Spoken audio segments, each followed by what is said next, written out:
O negócio é o seguinte, Naruto é um anime que fez parte da infância de muita gente. Eu acho que todo mundo já assistiu pelo menos alguns episódios na TV quando era criança. E eu mesmo na adolescência assisti Naruto Shippuden inteiro. Porém, apesar disso, eu nunca cheguei a assistir por inteiro a parte mais elogiada da obra. O começo de tudo, o Naruto clássico. Mas por conta aqui do canal, eu resolvi que ia mudar isso. Então nos últimos meses eu venho lendo o mangá, fazendo alguns vídeos comentando das partes que eu gostei e também do que eu odiei. E agora que eu finalmente terminei a obra, chegou a hora do veredito final. Uma análise de Naruto clássico inteiro, mas sem nostalgia alguma. Falando da história de um ponto de vista fresco, vendo ela pela primeira vez e tentando explicar o que eu acho que funciona ou não. Será que ainda vale a pena ver Naruto clássico hoje em dia? Ou será que ele apenas era bom porque você era uma criança? Começando pelo começo, eu preciso ser bem honesto aqui e dizer que logo nos primeiros capítulos, eu comecei a me questionar se Naruto realmente era pra mim. E o motivo para esse questionamento é bem simples. Algo que eu já disse algumas vezes aqui no canal é como os personagens principais de uma obra são cruciais para que eu me interesse por ela. Eles são os intermediários entre o público e aquele mundo. E se o autor não conseguir fazer com que eu me importe com eles, por consequência, eu dificilmente vou me importar com a história. E de início, eu definitivamente não me importava com Naruto. A ideia do personagem é boa, mas a forma com que o Kishimoto apresenta ele me pareceu meio artificial e sem coração. Eu senti que ele tentou fazer com que eu me importasse e simpatizasse com o moleque só porque ele tem um passado triste e não porque ele é um bom personagem, sabe? Toda a questão dele ser isolado pelas pessoas da vila não é trabalhada da melhor forma também. Além do professor genérico do primeiro capítulo, nenhum outro personagem relevante tem algum tipo de preconceito com Naruto por ele ter a raposa dentro de si. E eu acho isso um problema, porque deixa parecer como se esse ponto essencial do personagem, que é o que motiva ele a querer ser Hokage, pareça apenas algo esporádico e não uma coisa que ele realmente tem que conviver no dia a dia. Tanto que conforme a história avança, parece que em certos momentos essa parte dele é completamente esquecida. Tudo isso fez com que eu não conseguisse me conectar com o protagonista e por consequência, a minha vontade de continuar lendo acabou diminuindo bastante. Mas eu segui firme e forte acreditando que as coisas poderiam melhorar, e o primeiro arco me mostrou que nem tudo estava perdido.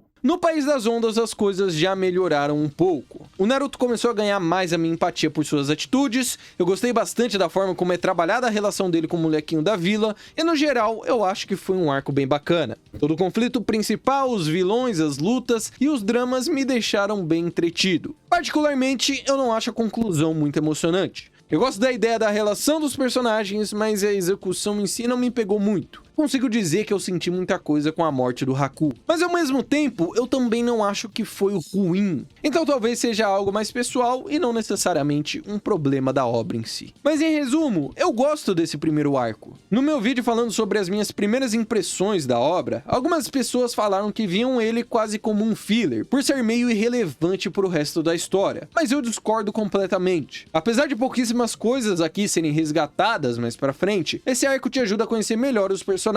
É nele onde a gente vê o Sharingan pela primeira vez e testemunha o time 7 passando por um verdadeiro desafio. Então por mais que pra história ele seja, entre aspas, irrelevante, pra nós como público eu acho que ele tem sim o seu valor. Indo pro exame Chunin, da primeira prova eu só acho legal mesmo a introdução dos novos personagens. De resto, é quase tudo ok, tirando a cena do Naruto batendo a mão na mesa, que eu acho bem idiota. No entanto, a segunda prova é muito boa. Eu adoro a introdução do Orochimaru, a luta da Sakura e os outros Genin contra os ninja do som é muito legal, e o final da prova consegue entregar um ótimo momento de construção de relação entre o time 7, que inclusive me ajudou bastante a gostar ainda mais do Naruto. Aos poucos eu realmente comecei a ver ele como um bom personagem. E o que consolidou de vez esse pensamento foram as preliminares e as finais, que eu acredito que todos concordam ser o ápice do arco. Absolutamente todas as lutas são interessantes e bem feitas. Sasuke vs ninja aleatório, Sakura vs Ino, onde o Kishimoto me enganou muito bem, me fazendo achar que a personagem teria algum tipo de desenvolvimento. Naruto vs Kiba, que é a minha favorita de todas. Eu adoro o aspecto surpresa que o Kishimoto usa pra te deixar entretido e curioso pra ver o que vai acontecer. Neji vs Hinata, que tem todo um debate sobre destino que eu acho muito bom e que se estende até as finais. E o Naruto prometendo ganhar do Neji, pra mim foi um momento sensacional. Gaara vs Rock Lee, não tem nem o que falar, é icônico. E eu gostaria só de fazer uma menção honrosa aqui a Tenten, que toma um cacete fora de tela, e o Choji, que foi extremamente injustiçado, ficando com a luta final e perdendo em 2 segundos, muito provavelmente porque o Kishimoto queria avançar logo a história, depois de meter várias lutas foda. Sobre as finais, eu gosto como a luta do Shikamaru acontece, eu acho que o Kishimoto sabe explorar muito bem diferentes estilos de luta, e mostrar como alguns ninjas podem ganhar usando o cérebro ao invés dos punhos. E Neji vs Naruto, eu gosto mais pela conclusão da discussão sobre destino do que pela luta em si. Pra mim é bem claro que a vitória do personagem é mais simbólica do que tudo, porque pelo contrário, ele nunca ganharia. O Exame Chunin é o primeiro arco que dá muito destaque ao que eu consideraria ser um dos pontos mais fortes de Naruto, principalmente se tratando do mangá, que são justamente as lutas. A coreografia, a arte, a dinâmica dos quadros, o fator surpresa que é utilizado muitas vezes com o sistema de jutsu, que faz a leitura ficar muito mais divertida, os diferentes estilos de luta apresentados e explorados, como os mais estratégicos, os mais porradeiros, os mais focados em jutsu e etc. Tudo no quesito luta, eu acho que o Kishimoto manda muito bem. Além disso, esse foi um arco que me ajudou muito a começar a gostar mais do Naruto. Como eu disse, eu acho que ele começa a se tornar um personagem muito mais interessante a partir daqui, que não apenas fala, mas que também age, e demonstra estar se tornando um ninja muito mais competente e um moleque firmeza. No fim, eu finalmente comecei a sentir que ele era um bom personagem. O ataque a Konoha é legal, eu acho. Sinceramente, eu não tenho muito o que comentar sobre essa parte. A luta do terceiro Hokage versus Orochimaru é bem interessante. Eu gosto principalmente da temática sobre envelhecimento, o mestre enfraquecido pela idade versus o pupilo, que conseguiu preservar sua força da juventude por conta dos seus experimentos atrás de imortalidade. Mas além disso, a melhor parte pra mim é sem dúvidas o confronto contra o Gaara. Essa foi outra luta que eu achei excelente, tanto pelo peso emocional que ela carrega, quanto pela megalomania que ela ganha a partir de certo momento. Uma luta entre um guaxinim de areia e um sapo gigante não tem como não ser muito foda. E a história do Gaara eu achei muito bem apresentada, o que foi uma pequena surpresa, porque até esse momento da história, as partes dramáticas de Naruto pra mim eram 8 ou 80. Ou funcionava, ou eu ficava completamente indiferente sobre elas. Mas o flashback do Gaara foi diferente. Eu até tô pensando em fazer um vídeo só sobre ele, porque é simplesmente muito bom. Apesar da resolução da luta ser baseada no discurso no jutsu, eu acho que ela tem um desfecho bem bacana. Se você levar em conta que Naruto é um shonen e que a intenção do Kishimoto é passar uma mensagem positiva de que seu passado e seus traumas não definem quem você é, que você pode escolher o caminho do amor e valorizar as pessoas que estão com você agora, esse final é muito bom. E quando o Gaara volta no resgate do Sasuke, falando que deve o Naruto, eu achei muito foda. Foi um momento que ajudou bastante a mostrar como ele é um personagem que realmente consegue influenciar aqueles ao seu redor, e eu achei isso bem legal. Seguindo pro arco da procura pela Tsunade, a gente volta pros momentos dramáticos que ao invés de serem 80, são 8. O flashback dela foi outro que eu gostei da ideia, mas a execução me pareceu meio fraca e não me pegou muito. A história da Tsunade me soou um pouco genérica. Eu não sei se essa é a melhor palavra, mas eu não consegui pensar em outra para descrever os meus sentimentos sobre ela. Sim, é interessante a ideia dela ser uma pessoa quebrada pelos seus traumas, que acredita que seu colar é uma sentença de morte àqueles que o usam. Sim, é interessante ver como uma personagem foi profundamente afetada pelas guerras que aconteceram nesse mundo, e se questionando se deve tentar aceitar a oferta do lado do mal para ver aqueles que ela perdeu mais uma vez. Porém, como eu disse, o meu problema problema é como essas coisas são apresentadas. Eu sinto que falta uma construção de laço emocional com os personagens, um motivo para eu me importar com eles, além do fato deles terem uma história comovente. Eu não quero que pareça uma disputa, mas em One Piece, por exemplo, eu acho que o Oda é mestre em conseguir fazer com que essas histórias mexam com você. Ele sabe colocar elementos que te conectam aos personagens. Você sente as suas dores e se importa com eles, como se fossem amigos próximos. Só que eu não sei dizer exatamente o que falta em algumas dessas histórias de Naruto para eu conseguir sentir a mesma coisa. Eu só sei que apesar de achar uma boa ideia, eu não consigo me importar tanto com o flashback de certos personagens. Até esse momento, a parte dramática de Naruto era de longe o ponto mais fraco da obra para mim. Tanto que no próximo arco, quando eu vi a despedida do Sasuke e da Sakura, eu senti que foi a gota d'água e fiz o meu vídeo comentando como achei a cena patética.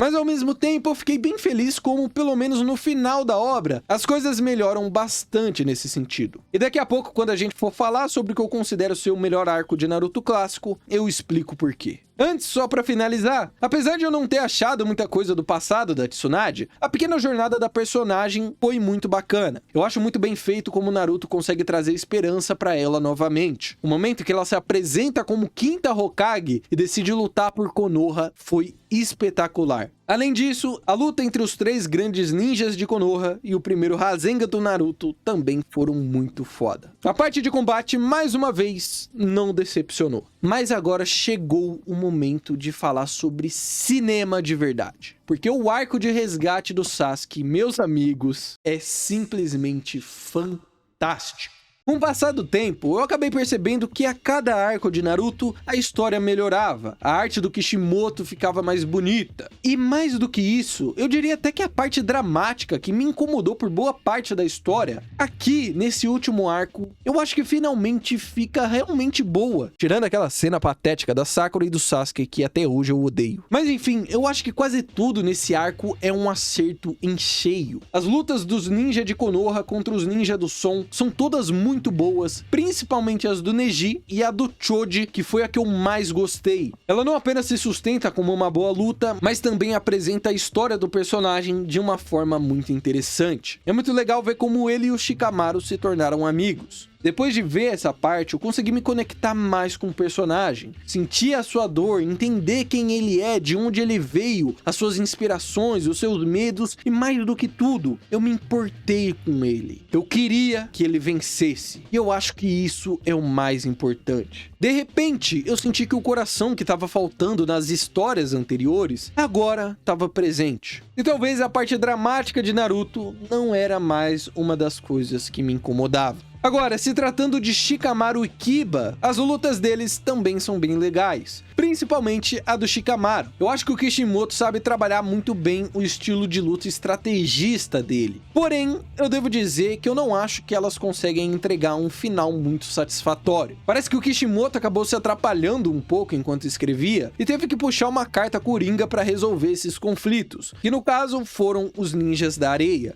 O que foi uma surpresa bacana, mas querendo ou não, eles parecem ser uma solução muito fácil. Se nas outras lutas a gente viu o Choji e o Neji tendo que dar 200% de si para conseguir vencer, aqui o Kiba e o Shikamaru têm um grande esforço, mas no final quem finaliza tudo são a Temari, que lança um vendaval cortante e derrota a adversária, e o Kankuro, que brinca de pula pirata com os irmãos malucos. Sei lá, eu achei meio anticlimático como tudo se resolveu. Sobre Kimimaro versus Rock Lee e Gaara, o que eu mais tenho a comentar é o fato dos poderes do Kimimaro serem extremamente nojentos. No mangá, principalmente, o Kishimoto faz uma coisa meio gore, tipo a hora em que ele abre o ombro pra tirar o osso. É bem desconfortante, mas eu não acho que isso seja algo ruim também. Na verdade é bem legal, mas não deixa de ser agoniante. A luta em si também foi boa, principalmente o Lee bêbado, que me lembrou imediatamente do Mestre Kami no Dragon Ball clássico. Só que a partir do momento em que o Gaara aparece, eu não sei muito bem o que sentir. Mais uma vez, como eu acho que a aparição dele junto dos seus companheiros foi meio que um ato de desespero do Kishimoto, que não sabia exatamente como resolver essas lutas, a finalização e o combate parecem refletir isso. Então no final, o vilão morre, entre aspas, sozinho, que também foi bem anticlimático. Eu sei que desde o início é dito que ele estava nos seus últimos momentos de vida, mas ainda assim, a impressão que ficou é que o Kishimoto teve que recorrer a essa solução mais fácil, porque não sabia como dar um final melhor e também porque essas lutas estavam se estendendo um pouco demais. Mas enfim, vamos falar sobre a batalha final. A luta que eu tava mais curioso pra ver, porque é a que finaliza tudo. O embate que dá fim ao clássico e leva pro Shippuden. Naruto versus Sasuke no Vale do Fim.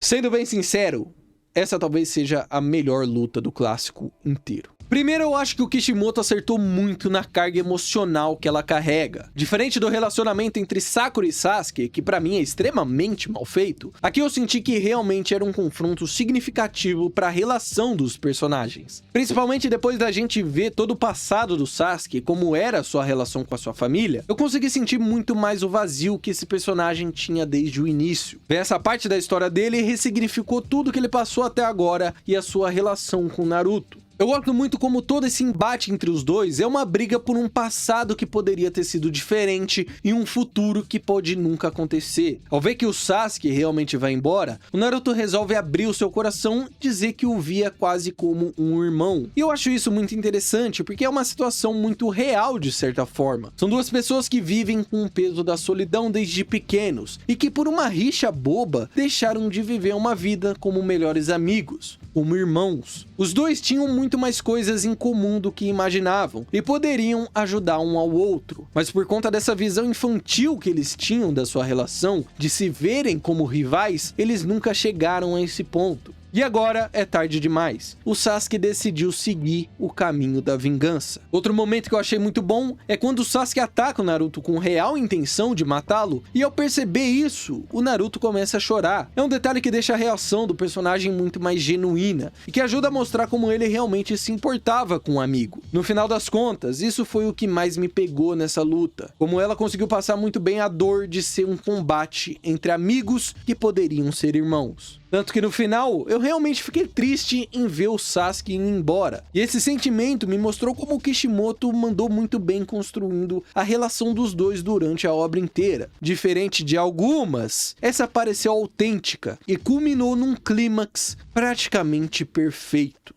Vale notar também que a dinâmica do combate em si também é muito bem feita. Eu gosto como cada um consegue superar e forçar o outro a ultrapassar o seu próprio limite para conseguir revidar. O Sasuke começa dando um cacete no Naruto, que por sua vez devolve os ataques depois de ficar mais forte com o chakra da raposa, o que acaba fazendo com que o Sasuke desperte o Sharingan de 3 bolinhas, que consegue antecipar e counterar todos os ataques do Naruto. E aí, mais uma vez, a raposa salva o moleque e o deixa mais forte ainda, a ponto dele conseguir superar os poderes do Sharingan, o que força o Sasuke a recorrer à marca da maldição que o transforma num demônio com um design foda. E no final, nós temos um clash de poderes. Se você parar para pensar, essa dinâmica da luta, de cada um ir superando o outro, ainda é um reflexo da relação dos personagens durante a história inteira, que torna o confronto ainda mais significativo. Além disso, numa questão mais técnica, toda a coreografia e a arte da luta também são muito boas. Tem vários painéis lindos, como esse do Naruto com a aura da raposa atrás, e no geral toda a estrutura da luta é muito boa, e a resolução dela é satisfatória, apesar de deixar um amargo na boca por não ser um final feliz. Ler Naruto clássico foi uma experiência bem interessante, porque eu senti que a obra foi uma constante evolução. A cada arco ela melhorava um pouco em diversos aspectos, até que no final ela estava no seu melhor momento. Uma boa arte, boas lutas, bons dramas e um ótimo desfecho. Claro que nem tudo são flores também, e defeitos ainda podem ser apontados, mas de forma alguma eu acho que eles são maioria e pesam mais do que os acertos. O Kishimoto, apesar dos pesares, parece um autor que aprendeu com seus erros e que foi aperfeiçoando sua forma de contar história com o passar do tempo. No fim, eu acho que consegui entender melhor porque tanta gente ama essa história e esses personagens. Naruto clássico apresenta um mundo muito interessante, sabe explorar bem seus conceitos e ideias para te deixar entretido e interessado em como essas coisas podem ser usadas na história, além de, claro, apresentar personagens bem carismáticos e um bom enredo. Se eu tivesse que dar uma nota, eu acho que ela seria um 7,5. E agora chegou o momento de revisitar a sua sequência, com apenas uma pergunta em mente. Será que ela é realmente tão ruim quanto dizem? Não se esqueçam de deixar o like, um comentário e se inscrever aqui no canal se gostaram do vídeo. E se você quer acesso a mais conteúdos 100% exclusivos, considere se tornar membro aqui do canal por apenas R$ 4,99 por mês, tá bom? No mais é isso, bebam água porque é importante e tamo junto.